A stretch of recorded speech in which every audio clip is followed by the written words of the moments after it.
Hello दोस्तों, आप सभी का स्वागत है। आज हम चर्चा करने वाले हैं राष्ट्रकूट वंश के बारे में।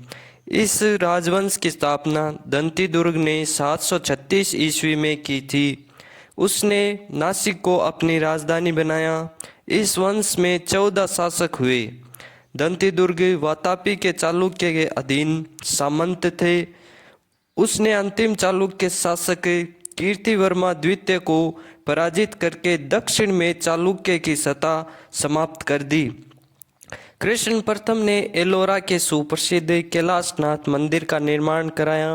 वंश के चौथे शासक ध्रुव ने गुर्जर प्रतिहार शासक वत्सराज को पराजित किया और पांचवें शासक गोविंद तृतीय ने गुर्जर प्रतिहार शासक नागभट्ट द्वितीय और पाल शासक धर्मपाल को पराजित किया। उसने राष्ट्रकूट के साम्राज्य को मालव प्रदेश से कांची तक विस्तृत कर दिया। छठा शासक अमोघ वर्ष शांति प्रिय था, जिसने लगभग 64 वर्षों तक राज्य किया। उसने मन्यखेत को राष्ट्रकूटों की राजधानी बनाया। अरब यात्री सुलेमान ने अमोघ वर्ष की गणना विश्व के तत्कालीन 4 महान शासकों में की है।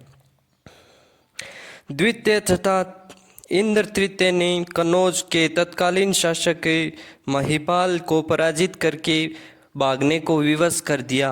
12वें शासक कृष्ण तृतीय ने शासनकाल में राष्ट्रकूटों का दक्षिण के चोल शासकों से एक दीर्घकालीन संघर्ष आरंभ हुआ। राष्ट्रकूटों का प्रभाव कल्याणी के चालुक्यों द्वारा हुआ।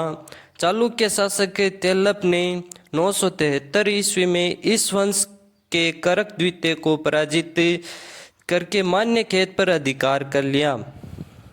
राष्ट्रकूट शासक वैदिक धर्म के प्रबल समर्थक थे। उन्होंने कई भव्य मंदिरों का निर्माण करवाया। वे संस्कृत तथा कन्नड़ साहित्य के पोषक थे। अरबों ने इस वंश के शासकों को बलहरा बलराज से संबोधित किया था। राष्ट्रकूट वंश एक शक्तिशाली भारतीय राजवंश था, जिसने 8वीं से 10वीं शताब्दी तक भारतीय उपमहाद्वीप के एक बड़े हिस्से पर शासन किया।